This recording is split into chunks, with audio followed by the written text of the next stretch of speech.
Les damos la bienvenida a Aprende en Casa 3, un espacio en el que vamos a poder estudiar y divertirnos desde nuestros hogares. Hoy nos acompaña la maestra Gabriela Silva. Maestra, bienvenida. Hola, Juan Carlos, bienvenidos a todos los niños.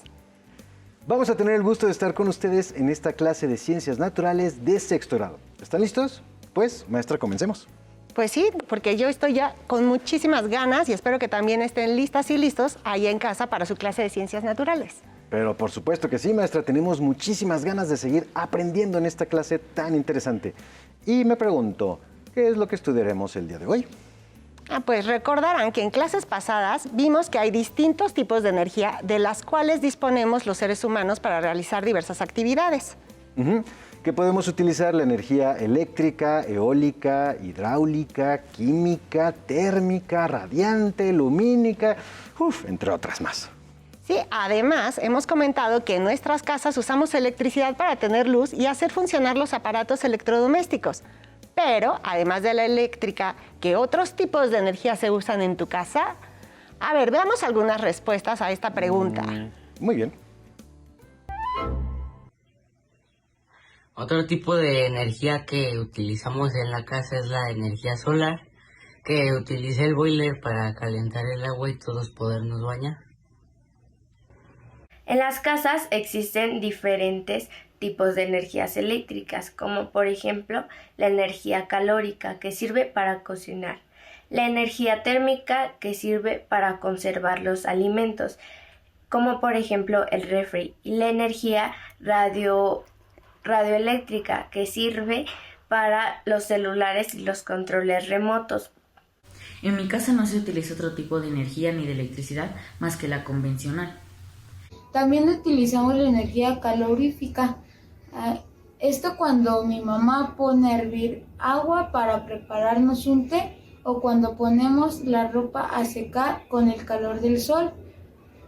Otra energía que utilizamos en ocasiones es la energía luminosa de una luz. Bien, como podemos ver, además de la energía eléctrica, la energía térmica también es muy utilizada. Pero, ¿saben de dónde obtenemos energía térmica? Bueno, el calor de la energía térmica se obtiene de muchas maneras. Puede ser directa, por ejemplo, de la energía radiante del sol o del interior de la Tierra, por ejemplo, en algunos cuerpos subterráneos de agua caliente. Eso es en la naturaleza. Pero en tu casa, en tu comunidad, ¿cómo calientan las cosas? Veamos algunas respuestas que nos comparten algunas alumnas y alumnos a la pregunta: ¿qué combustibles usan en tu casa para cocinar o calentar agua? Un tipo de combustible que utilizamos en la casa es el gas, que ocupa la estufa para preparar los alimentos. En mi casa usamos el combustible que es el gas LP, que sirve para cocinar y calentar el agua. Un tipo de gas que utilizamos es el gas LP. También utilizamos carbón y leña. Para cocinar nuestros alimentos utilizamos el gas natural y para calentar el agua tenemos un calentador solar, así aprovechamos el calor del sol. Los combustibles y todos esos combustibles que usamos para generar calor, ¿te has preguntado de dónde vienen? Pues a veces los tenemos tan a la mano que no nos preguntamos cuál es el origen de esas fuentes de energía. Simplemente encendemos la estufa, el horno o el calentador. Y en el caso de la electricidad, solo apretamos un botón. Eso es muy cierto. ¿Alguna vez se han preguntado de dónde viene la electricidad? Veamos qué respondieron algunos de nuestros estudiantes. La energía que llega a mi casa se produce por medio de plantas hidroeléctricas y viaja a través de cables y postes que vemos en las calles. La energía eléctrica que llega a mi comunidad se genera en las plantas o centrales eléctricas y llega a través de los cables especiales. Yo pienso que la electricidad viene por medio de cables y por medio de un transformador. Yo creo que la electricidad se produce gracias a la energía del sol, el agua y el viento. Esta energía viaja a través de los cables hasta llegar hasta nuestros hogares. ¿Cuántas preguntas tan interesantes? Lo bueno es que hoy vamos a responder todas. Exactamente. Hoy analizaremos los procesos de obtención de energía de fuentes convencionales y a partir de este conocimiento, posteriormente podremos analizar las implicaciones para el ambiente que tiene el aprovechar esas fuentes de energía para satisfacer nuestras necesidades, como ya lo hemos visto en las clases anteriores. La energía térmica y la energía eléctrica, así como el resto de las energías, suelen obtenerse como producto de la transformación de otro tipo de energía. En este caso, la energía se genera a partir de la quema de combustibles. Los combustibles fósiles, que se llaman así porque se formaron de restos de animales y plantas prehistóricas a través de un proceso que duró millones de años. Veámoslo en la siguiente diapositiva. ¿Me ayudas a leerla, Juan Carlos, por favor? Claro que sí, maestra, con gusto. Es un término general para designar a los materiales orgánicos combustibles que se encuentran en el subsuelo, como el petróleo, el gas natural y el carbono. Se forman por la transformación de restos de plantas y animales que estuvieron sometidos al calor y la presión de la corteza terrestre durante cientos de millones de años. Esta definición es muy completa. Nos explica que son materiales orgánicos, es decir, que en su composición contienen carbono, que se quedaron enterrados hace cientos de millones de años y fueron transformándose más bien bajo un ambiente carente de oxígeno. A ver, ¿por qué crees que es importante este detalle que acabo de mencionar? Pues bueno, porque como hemos visto en clases recientes, al hablar de transformaciones permanentes, el oxígeno es corrosivo y provoca que los materiales se oxiden. Entonces me imagino que los restos de plantas y animales no se oxidaron, ni se descompusieron rápidamente, ¿no? Pero sí tuvieron una transformación de millones de años. Exacto. Bueno, y si los combustibles fósiles están en el subsuelo, pues maestra, ¿cómo es que los seres humanos lo encontraron para poder utilizarlo? Fíjense bien, en un principio los seres humanos usaron leña como combustible para generar energía térmica. Pero llegó un momento en la historia en la que la leña de los bosques comenzó a escasear. Eso sucedió en la Edad Media, en la Gran Bretaña, y de hecho para poder seguir cocinando y calentando sus hogares, la gente comenzó a utilizar carbón vegetal. Pero también se acabaron en el que tenían ellos ahí ya disponible. Entonces empezaron a extraer el carbón del subsuelo. Pero a ver, tengo una pregunta. ¿El carbón vegetal no es el mismo que se extrae del subsuelo de una mina? Son distintos. El carbón vegetal comúnmente se obtiene de quemar leña o madera. El carbón mineral es el combustible fósil que se extrae de los yacimientos subterráneos, que es el que vamos a ver a continuación.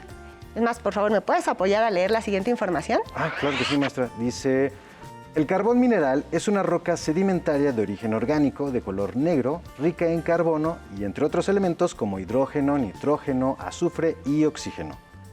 La mayor parte del carbono que se extrae actualmente se formó de restos de helechos arborescentes que existieron en el periodo carbonífero hace 359 a 299 millones de años. Uy. El carbón se origina por la descomposición de restos vegetales terrestres que se acumulan en zonas pantanosas, lagunares y marinas de poca profundidad. Por ejemplo, si un área de bosques es cubierta por agua durante una inundación, su materia orgánica se empieza a descomponer lentamente debajo del agua y con el tiempo puede ser cubierta con arcillas u otros tipos de sedimentos.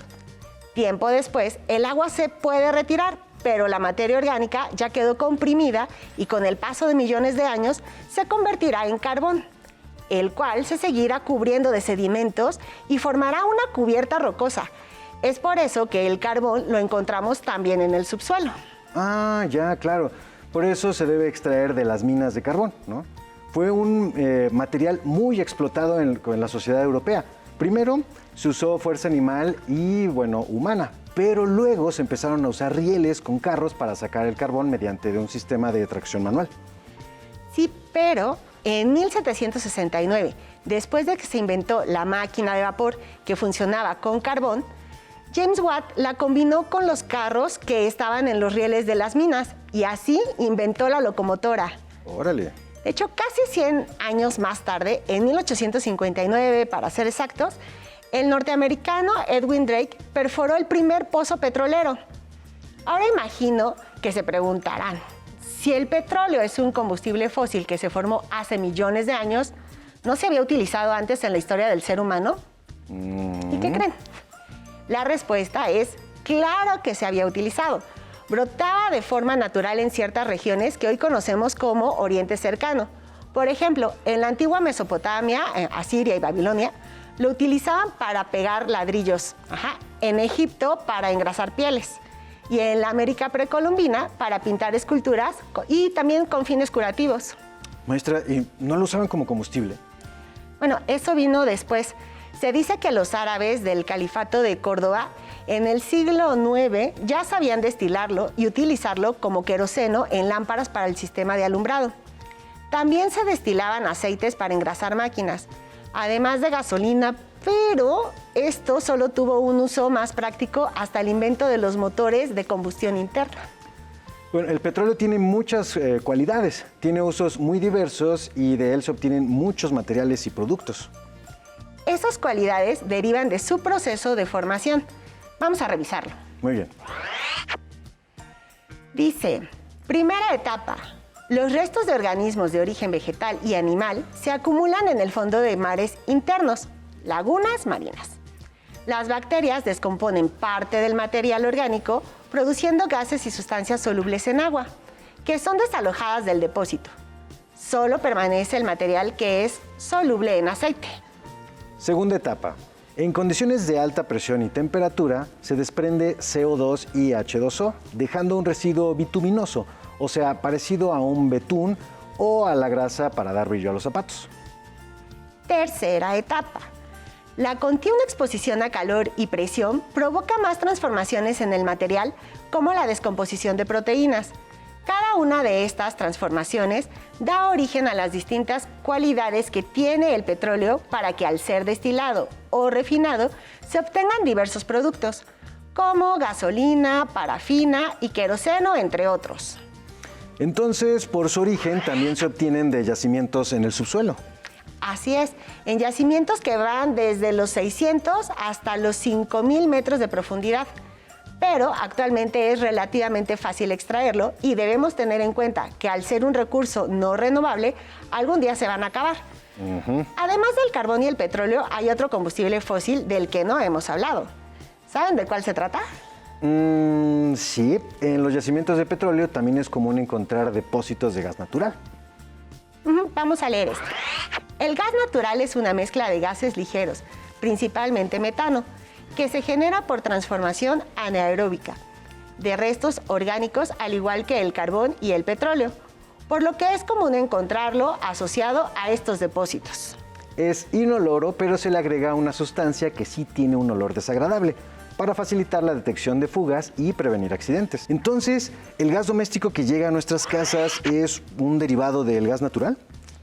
El gas doméstico llamado gas licuado de petróleo o GLP es una mezcla de butano y propano que se encuentra en los yacimientos de gas natural a muy baja temperatura.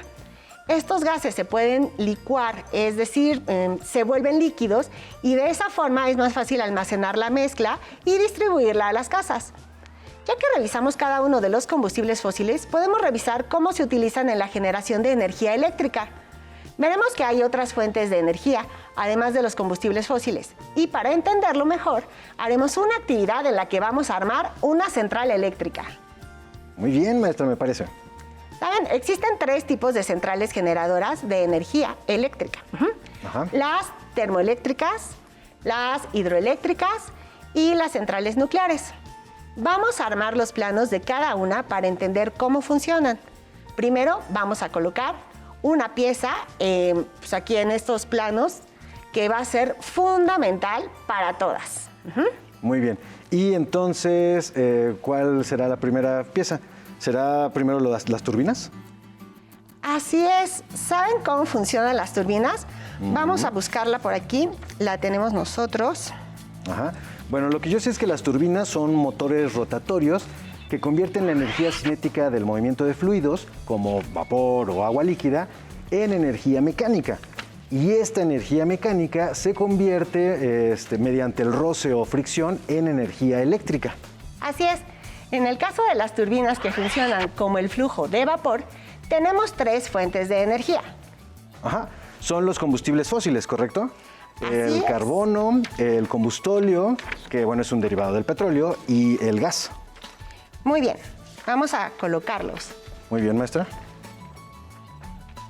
Tenemos, como bien dijiste, el gas, el carbón el carbón, exacto. y el petróleo. Perfecto.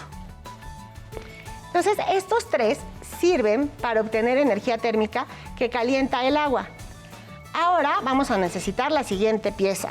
Supongo que entonces una caldera, ¿no? En donde se caliente el agua de pasar de estado gaseoso, es decir, pasa a vapor. Gracias, Juan Carlos. Con mucho gusto, maestra. Pero creo que la caldera la tengo acá. Sí, Perfecto. muchas gracias. No, ¿de qué? Muy bien. Perfecto. El vapor pasa por las turbinas haciéndolas girar. La energía del movimiento requiere entonces una transformación y para eso vamos a necesitar otra pieza, que es el generador. Ajá. El generador donde el movimiento se convierte en electricidad mediante la fricción que ya habíamos mencionado. Ah. ¿Saben? La electricidad pasa por un transformador que convierte la corriente de baja tensión en corriente de alta y así alimenta las líneas de distribución que son los cables de alta tensión. Y también, bueno, está una pieza extra, ¿verdad? Sí. Voy a poner ahorita la de la torre de alta tensión. Y la pieza extra que tú nos mencionas es esta. La torre de enfriamiento. Ah, torre de enfriamiento. ¿Saben? La torre de enfriamiento es muy importante porque la caldera requiere de un sistema de enfriamiento para evitar que las altas temperaturas provoquen una explosión. Oh. Y digamos que esta es la estructura, así general, de las centrales termoeléctricas. Ah, muy bien. Y bueno, ¿qué tanto se usan en el mundo o en nuestro país, maestra? Pues las termoeléctricas siguen siendo las principales generadoras de electricidad en el mundo. Y México no es la excepción. En nuestro país operan más de 480 centrales de este tipo. Órale. Y bueno, ¿qué diferencia tiene con las centrales hidroeléctricas? Bueno, pues en el caso de las centrales hidroeléctricas, de las cuales en nuestro país hay cerca de 250, en vez de gas, carbono y petróleo como combustibles para las calderas y del vapor que se produce, el movimiento que hace funcionar las turbinas es el de una corriente de agua. Y bueno, entonces todo lo anterior que sustituye con una, todo esto se sustituye, exacto, justamente lo que iba a decir, con una presa, ¿no? Así es. Porque entonces al controlar la salida de agua de la presa se regula el movimiento de las turbinas. Bien, ese es otro diseño de turbina, Así es que ese lo tengo por aquí, porque la turbina eléctrica es diferente. Es una turbina hidroeléctrica. Ah.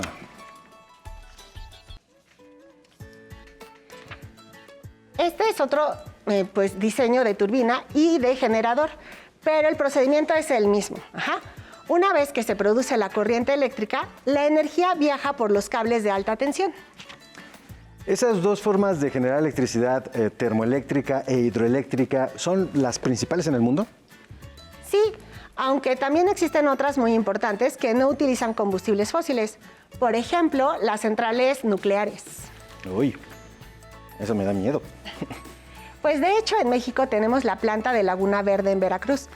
En el siguiente video nos explicarán un poco más acerca de la energía nuclear.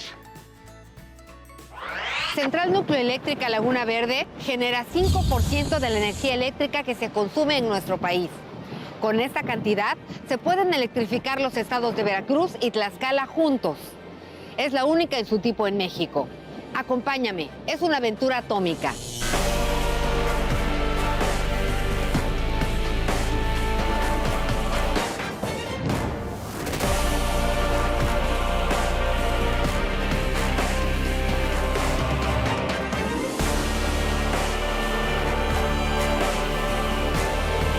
Nos encontramos en Punta Limón, en el municipio de Alto Lucero, Veracruz, en el Golfo de México.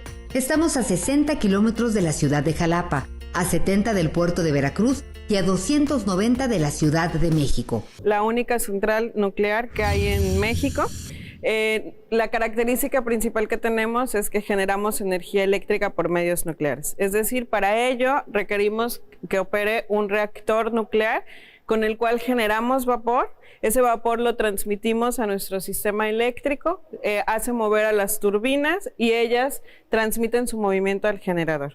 Hay diferentes formas de generación de energía eléctrica. Las que utilizan el viento son conocidas como centrales eólicas. Las que utilizan vapor, hay centrales geotérmicas, centrales termoeléctricas, donde se utiliza combustible carbono gas. Están las nucleares, que utilizan el uranio para el calentamiento del agua. Tenemos las hidroeléctricas, donde se utiliza agua para mover a las turbinas y al generador eléctrico. Y aparte tenemos las centrales solares. Son las centrales que utilizan paneles solares o las termosolares. De esas no hay en nuestro país.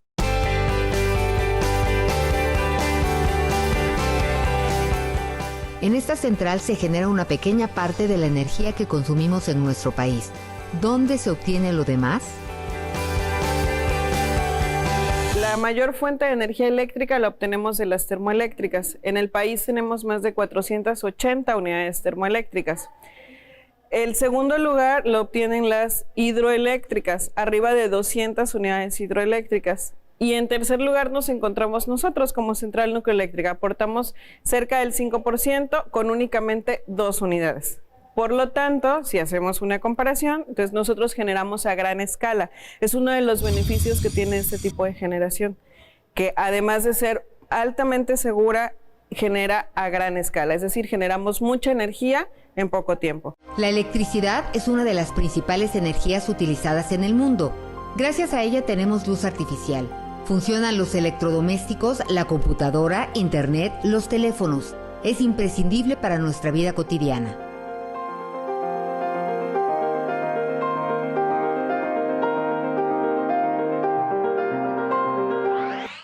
Wow. Bien, pues ya quedó ahora formada nuestra central nuclear. Ah, muy bien, maestra. Oiga, ¿y existen otras fuentes de energía para generar electricidad? Claro, también se puede usar el viento como generador de energía. En este caso, los molinos son los que hacen girar las turbinas. Aquí tenemos por aquí un molino. Ajá. Y estos harían girar las turbinas. Para instalarlos solamente es necesario estudiar muy bien la dirección del viento y sus variaciones en la zona donde se van a instalar. Oh, muy bien. ¿Saben? También se puede utilizar la energía geotérmica. Tengo aquí también la imagen. Bueno, si me apoyas, Juan Carlos. Claro que sí, maestra, con mucho gusto. Entonces, si se dan cuenta, también con la energía geotérmica que se obtiene del calor natural de la Tierra en zonas donde existen bolsas de magma, como vemos en la siguiente diapositiva. ¿Cómo funciona una central geotérmica? El agua se bombea hacia las profundidades y retorna a la superficie convertida en vapor, que hace funcionar las turbinas y entonces el proceso se repite. Sí, y una vez que llegamos al paso donde aparece la turbina, el resto del proceso es casi siempre el mismo.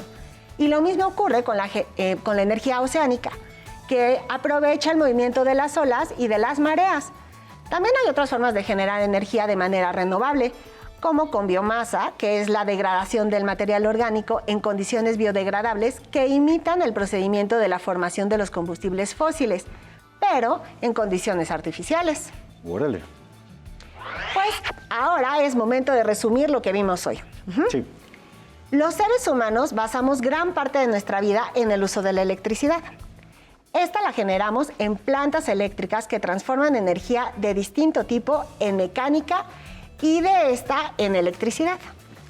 Las fuentes que más utilizamos en el mundo es la energía química de los combustibles fósiles, el gas, el petróleo y el carbón, con los que se genera el calor que al contacto con el agua produce el vapor que mueve las turbinas de los generadores de electricidad.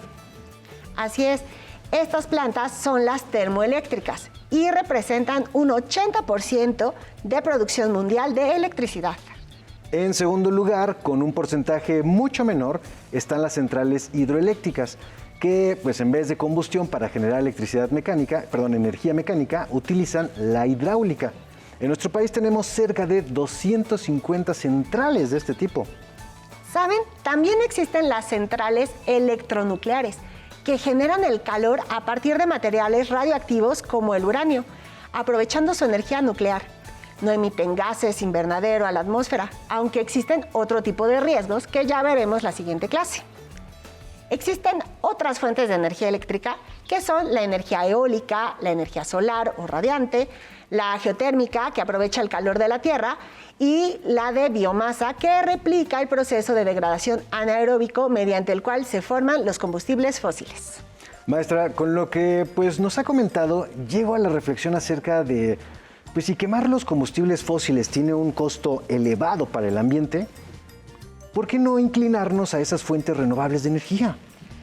Pues la verdad es que es muy interesante lo que preguntas, pero como la clase llegó al final, seguiremos hablando de cómo aprovechamos la energía y de las implicaciones que tienen en el ambiente las distintas formas de producir energía eléctrica y energía térmica. Muy bien, maestra Gaby, pues muchísimas gracias. Nos vemos entonces en la próxima clase. Si te es posible, consulta otros libros y comenta el tema de hoy con tu familia. Si tienes la fortuna de hablar una lengua indígena, aprovecha también este momento para practicarla y platica con tu familia en tu lengua materna. Por hoy hemos terminado con obtención de energías de fuentes convencionales, de ciencias naturales de sexto grado. A continuación, lengua materna.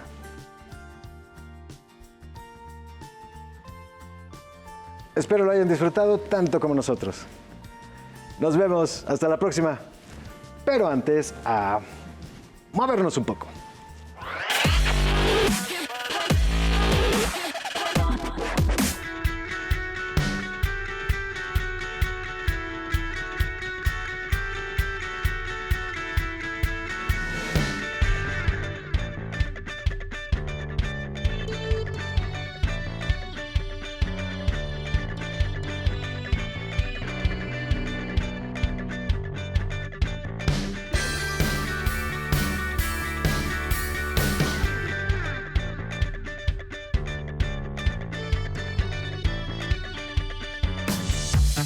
Si no tienes el libro de texto o necesitas ayuda para responder las preguntas, contáctanos.